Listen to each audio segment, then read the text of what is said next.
Oh, hey, resilient citizens. You know, if you're like me right now, you're looking through garden catalogs and trying to plan your garden for the summer. Or perhaps you're worried about food insecurity and so you want to have your first garden ever at your house. Well, if that's true, stay tuned because later in this video, I'm going to tell you what my number one pick is for the most calorie intensive vegetable to grow. And I think you'll be surprised. It's not potatoes. You know, I was looking over this book, kind of looking for some recipes. It's the Victory Garden book by Marianne Morash, and it made me think. You know, if you're not familiar with the Victory Gardens, that was a government-supported effort during World War I and World War II to promote home gardening. And because with those Victory Gardens, people could supplement their ration cards or their regular meals with fresh vegetables. Because what was happening, everything that the farmers were growing, you know, commercially produced, was being sent, most of it overseas, to help the troops. So the government was relying on people basically to help themselves, be more self-reliant, and start Victory Gardens. And the statistics on that is pretty surprising. I mean, roughly 1/2 of all Americans during World War II had a Victory Garden. There were at least 20 million Victory Gardens covering more than 20 million acres of American soil by 1943. 40% of the nation's produce was supplied by Victory Gardens by 1944. Pretty amazing, huh? I told you. The government even then got involved with pamphlets and encouraging people to home can and dehydrate that harvest so they'd have food during the winter months too. And when Eleanor Roosevelt was in the White House, she even planted a Victory Garden on the White House lawn. Now, let's fast forward 70 plus years, right? What's happening today? Well, 40% of the fruit on your local grocery shelves is imported, mostly from Latin America and Canada. This is partially due to consumer demand for fresh produce year-round. Vegetables may actually travel 1,500 miles to get to your supermarket. And now in many neighborhoods we see zoning laws where you have to have this beautiful green lawn. You can't plant a garden in your front lawn, you know. And in some areas there's just more concrete than there is soil. I believe we need to change this. Oh, I'm being a little rude. I should introduce myself. My name is Potpourri, and I make a number of different videos about prepping, gardening, food preservation, anything to help you make your life a little easier and survive daily and life emergencies. So, if you like this kind of content, please hit that subscribe button, the bell notification, and give me a thumbs up. I believe, like the Victory Gardens of old, we need to encourage all households to try to garden at home to supplement their food supply. Now, your garden choices are going to be limited about what grows well in your zone, what your family likes to eat, what pests and predators are in your area, how much garden space you have, and the amount of effort and time you want to put into having a home garden. So you might be saying, well, what should I plant? Well, if you're worried about shortages this summer, definitely you want to consider tomatoes because they can be grown in containers, in cages, or in raised beds. And they don't take up that much real estate of your garden, only about 4 square foot if you're growing them in a cage. You know, the indeterminate tomatoes. And indeterminate just means they keep growing upwards. There are ones that are determinate and they stay shorter, and those are great for your containers. Now, tomatoes aren't high calorie, but they're used in so many recipes and so many sauces that definitely it is one of a favorite thing for home gardeners to grow.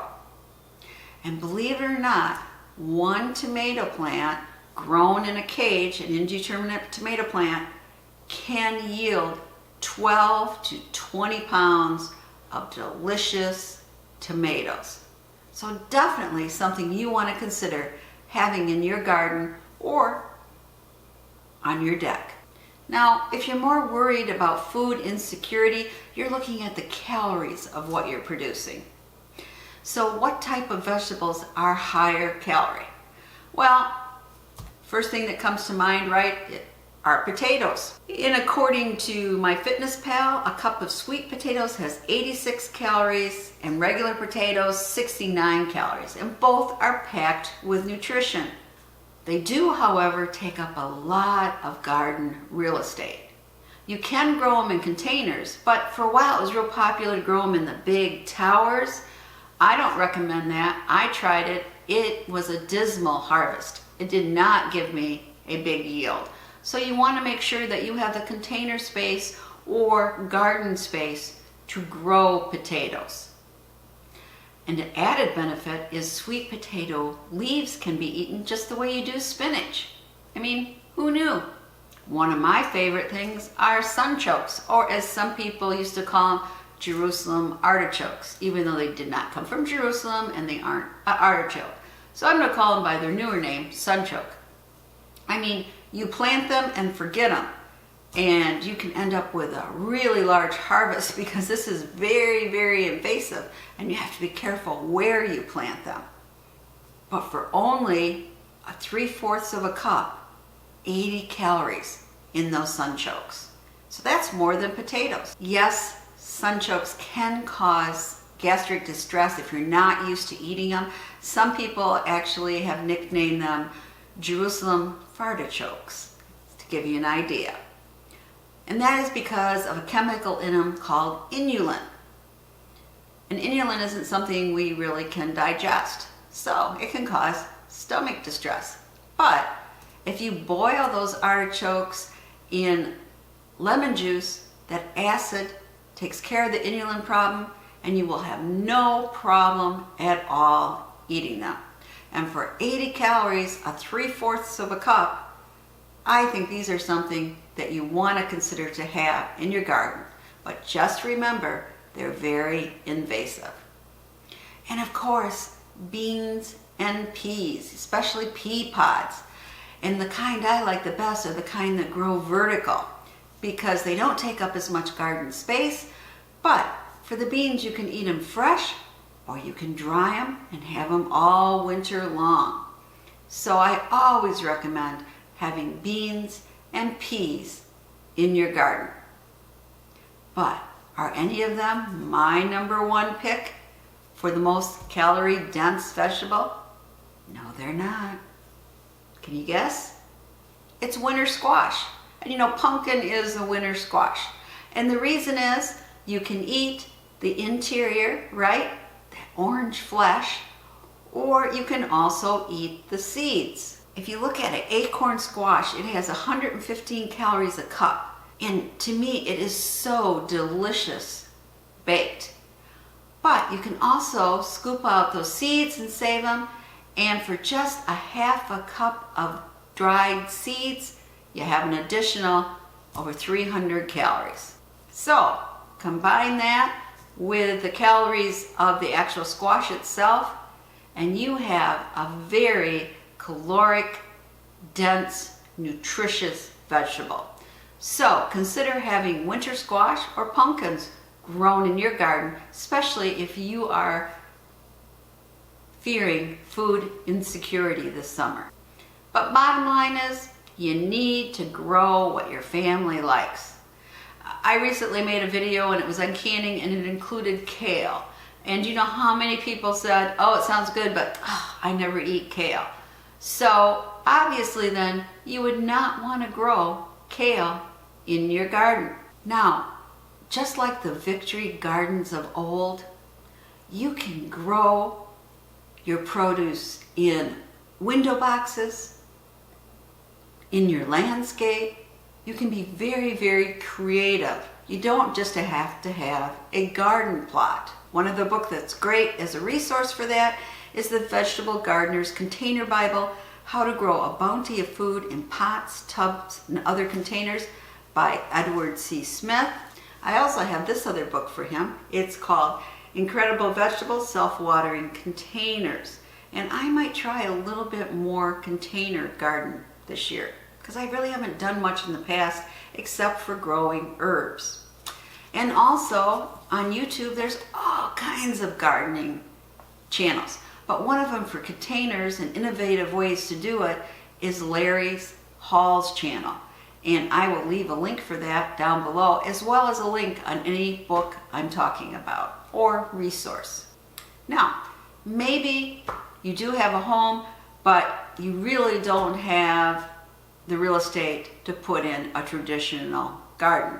Then you might want to think about putting, like a blueberry plant in instead of a shrub. Changing your house landscape to include food.